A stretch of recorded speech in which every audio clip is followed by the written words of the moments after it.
To my educational channel విద్యా ఉద్యోగ సమాచారానికి స్వాగతం. బేసిక్ జనరల్ నాలెడ్జ్కి సంబంధించి దాదాపు 289 వీడియోస్ ఇప్పటిదాకా అప్లోడ్ చేయడం జరిగింది. ఈ సిరీస్ అనేది కంటిన్యూ అవుతుందండి. ప్రతిరోజు నేను 10 క్వశ్చన్స్ స్టాండర్డ్ జీకే నుండి మీకైతే ఇవ్వడం జరుగుతుంది.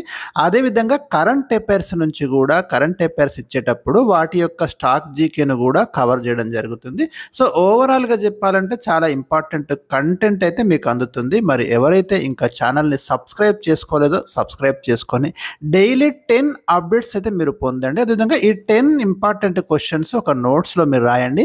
ఇప్పటిదాకా మొదటి నుంచి ఎవరైతే రాస్తున్నారో వాళ్ళ దగ్గర దాదాపు ఒక 5000 ప్రశ్నలు ఉంటాయండి. ఎందుకంటే ఇక్కడ మీకు 2890 ప్రశ్నలు డైరెక్ట్గా ఉంటాయి. వాటితో పాటు అడిషనల్ ఇన్ఫర్మేషన్ ఏదైతే ఇస్తున్నానో సుమారుగా 5000 ఇంపార్టెంట్ క్వశ్చన్స్ మీకు అందుబాటులో ఉంటాయి. మరి మనం ఒక ఎగ్జామ్ అటెంప్ట్ చేయడానికి దాదాపుగా చాలా ముఖ్యమైన జిఎస్ క్వశ్చన్స్ అయితే ఇక్కడ నేను కవర్ చేస్తున్నాను. ఇక లేట్ చేయకుండా ఈరోజు మనం క్వశ్చన్ నెంబర్ 1, ఈ అన్ని క్వశ్చన్స్ యొక్క వీడియోస్ లింకు కామెంట్ సెక్షన్లో ఉంటుంది, మీరు చూడండి. ఇవాళ క్వశ్చన్ నెంబర్ 1, జీవ వైవిధ్యం అనగానేమి? మనం తరచుగా వింటూ ఉంటాం బయోడైవర్సిటీ అని. ఈ బయోడైవర్సిటీ అంటే ఏమిటి అనే ప్రశ్న నేను ఇక్కడ అడగడం జరిగింది. భూమి మీద ఉన్నటువంటి విభిన్న జీవజాతులు అంటే రకరకాల జీవజాతుల యొక్క సముదాయాన్ని మనం జీవ వైవిధ్యం బయోడైవర్సిటీ అంటున్నాం. వైవిధ్యం అంటే రకాలండి, అంటే డిఫరెంట్ టైప్స్. గమనించండి ఇక్కడ. సో భూమి మీద ఉన్న విభిన్న జీవజాతుల సముదాయాన్ని జీవ వైవిధ్యం అని పేర్కొంటున్నాం. 1985లో వాల్టర్ జి రోజన్ ఈ పదాన్ని మొట్టమొదటిసారిగా ఉపయోగించడం జరిగింది.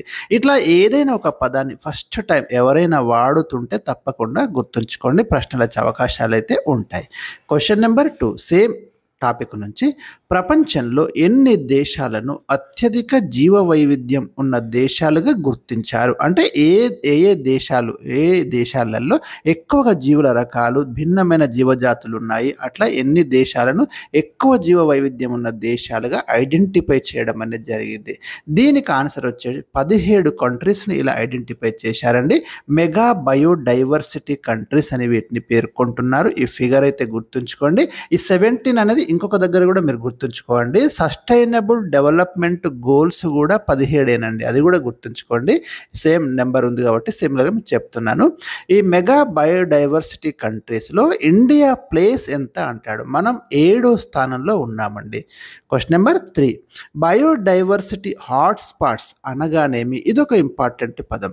అత్యధిక జీవ వైవిధ్యానికి నిలయంగా ఉండి, అంటే ఎక్కువ జీవజాతులకు నిలయంగా ఉండి ముంపు పొంచి ఉన్నటువంటి జీవ భౌగోళిక ప్రాంతాలను మనం బయోడైవర్సిటీ హాట్స్పాట్స్ అని పేర్కొంటున్నాము. ఎక్కడైతే ఏ జీవులకైతే ముంపు పొంచి ఉన్నటువంటి ప్రాంతాలు ఏవైతే ఉన్నాయో వాటిని మనం బయోడైవర్సిటీ హాట్స్పాట్స్ అని పేర్కొంటున్నాం. ఈ భావనను ఫస్ట్ టైం ప్రతిపాదించింది నార్మన్ మేయర్స్. ఏది బయోడైవర్సిటీ హాట్స్పాట్ అనే భావనను ప్రతిపాదించిన first scientist Norman Myers. Question number 4, direct question. ఐక్యరాజ్య సమితి జీవ వైవిధ్య దశాబ్దంగా ఏ సంవత్సరాన్ని ప్రకటించింది? యుఎన్ఓ ఏ దశాబ్దాలైతే ప్రకటిస్తుందో అవి గుర్తుంచుకోండి.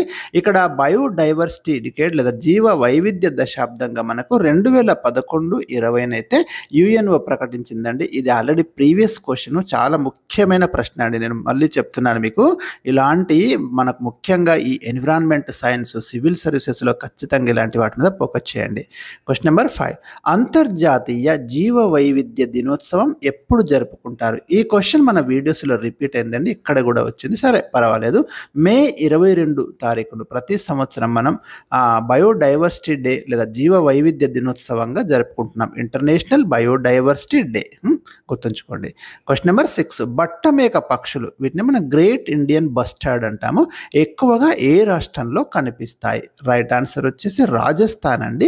రాజస్థాన్లోని డెజర్ట్ నేషనల్ పార్కులో ఉన్న, అంటే తారెడార్లో ఉంది, అక్కడ మీకు ఈ గ్రేట్ ఇండియన్ బస్టర్డ్ లేదా బట్టమేక పక్షులు అయితే కనిపిస్తాయి. మోస్ట్ ఇంపార్టెంట్ అండి. ఈ డెజర్ట్ నేషనల్ పార్క్ ఏ రాష్ట్రంలో ఉందని గతంలో ప్రశ్న కూడా ఉంది మనకు, రాజస్థాన్లో ఉందండి. Question number 7, world wide fund for nature యొక్క చిహ్నం ఏమిటి? దాని యొక్క సింబల్ ఏమిటి అనేది పాండా అండి. World wide fund for nature అనేది దా సంస్థ యొక్క చిహ్నం వచ్చేసి panda. Question number 8 wild life institute of India very important అండి. దీని యొక్క ప్రధాన కార్యాలయం ఎక్కడ కలదు? డెహ్రాడూన్లో ఉందండి. మీకు ఒక హింట్ అయితే చెప్తున్నా, ఇక్కడ వైల్డ్ లైఫ్ అన్నారు, ఇక్కడ డి ఉంది కదా, ఈ లింక్ తోటి అయితే మీరు డెహ్రాడూన్ని గుర్తుంచుకోండి, కొంచెం మీకు యూజ్ అవుతుంది. డెహ్రాడూన్లో ఉంది, ఉత్తరాఖండ్లోని. క్వశ్చన్ నెంబర్ 9 ఫ్లై యాష్ అనగానేమి? ఫ్లై యాష్ అంటే మనం నేల బొగ్గును మండించినప్పుడు చివరగా మిగిలే బూడిదను ఫ్లై యాష్ అని పేర్కొంటున్నారు. దీన్ని థర్మల్ విద్యుత్ కేంద్రాల నుంచి మనకు ఏదైతే థర్మల్ పవర్ స్టేషన్స్ ఉన్నాయో అక్కడి నుంచి ఇది విడుదలవుతుంది. దీన్నైతే ఈ ఫ్లై యాష్ను కొంతవరకు సిమెంటు తయారీకి, ఇటుకల తయారీకి వాడుతున్నప్పటికీ మిగిలిన ఫ్లై యాష్తో పర్యావరణానికి ముప్పు వాటిల్లుతుంది అండి, అది గుర్తుంచుకోండి. ఇక లాస్ట్ క్వశ్చన్, ఇంపార్టెంట్ క్వశ్చన్, వర్షపు నీటి pH విలువ ఎంత? రెయిన్ వాటర్ pH విలువ ఎంత అన్నది ఇక్కడ అడిగానండి. pH వాల్యూ మీకు కెమిస్ట్రీలో వస్తుంది. ఇది 5 to 6 ఉంటుంది. రెయిన్ వాటర్ యొక్క pH వచ్చేసి 5 నుంచి 6 ఉంటుంది. 5 నుంచి 6 ఉంటుంది అంటే ఇది బలహీన ఆమ్ల స్వభావాన్ని కలిగి ఉంటుంది, గుర్తుంచుకోండి.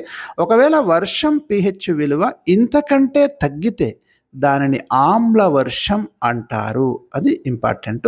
ఆమ్ల వర్షానికి కారణం ఏంటంటే మనకు సల్ఫర్ ఆక్సైడ్లు, నైట్రోజన్ ఆక్సైడ్లు ఇవి సూర్యరశ్మి సమక్షంలో వివిధ చర్యలకు లోనై వర్షపు నీటితో కలిసి సల్ఫ్యూరిక్ ఆమ్లం, ఇక్కడ ప్రింట్ మిస్టేక్ వచ్చిందండి, సల్ఫ్యూరిక్ ఆమ్లం H2SO4 అంటాము, మరియు నైట్రిక్ ఆమ్లం HNO3గా మారి ఆమ్ల వర్షాల రూపంలో భూమిని చేరుతాయి. వెరీ ఇంపార్టెంట్, వీటిని మనం యాసిడ్ రెయిన్స్ అంటాము, గుర్తుంచుకోండి.